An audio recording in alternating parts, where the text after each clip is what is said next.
First, you're going to take a small sauce pot like this. And once you've got your pot, you're going to add, whoa, hold up. Are you trying to get everyone in your family sick? Do you want to destroy their trust? I didn't think so. So check the date on that can. Alrighty, perfect. And sploosh, coconut milk. You're going to use a full can. You're going to want to use full fat. Then you're going to go ahead and add 1/3 cup sugar to it.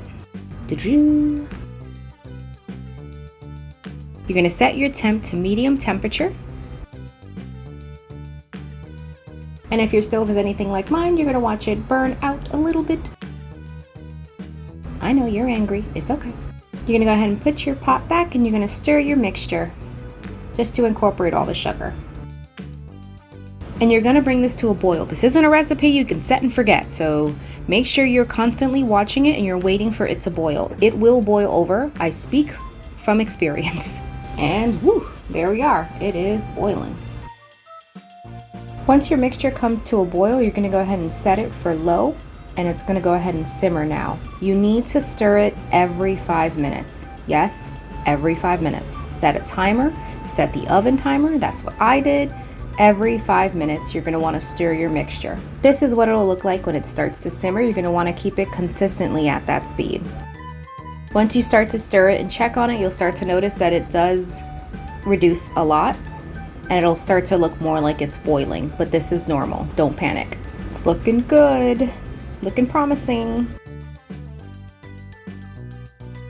Once it's done, you're going to take it off the stove and you're going to go ahead and stir the mixture one final time. Get the sides if you can. Then you're going to go ahead and gently place plastic wrap over your mixture. This is to prevent brown skin, and that's basically what happens when it cools. It creates this layer of skin.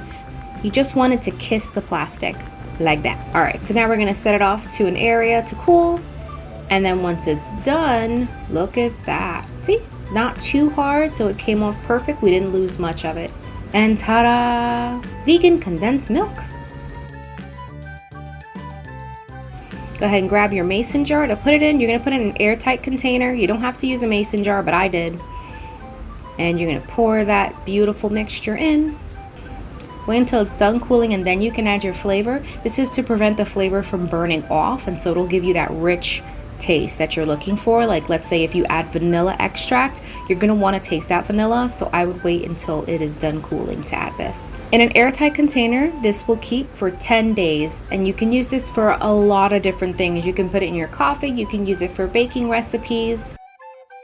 It makes about 2/3 cup, maybe a little bit over than that. I'm sorry I didn't do an exact measurement, but it'll make at least, I'm sure, about a 1/2 cup.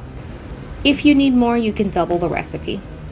And it's super simple. There you go. I hope you guys enjoy this recipe. I hope you try it out. If you do, leave me a comment down below and let me know how it was for you and what you used it for. Thank you guys so much for watching this video, and I'll catch you on another one. Bake on!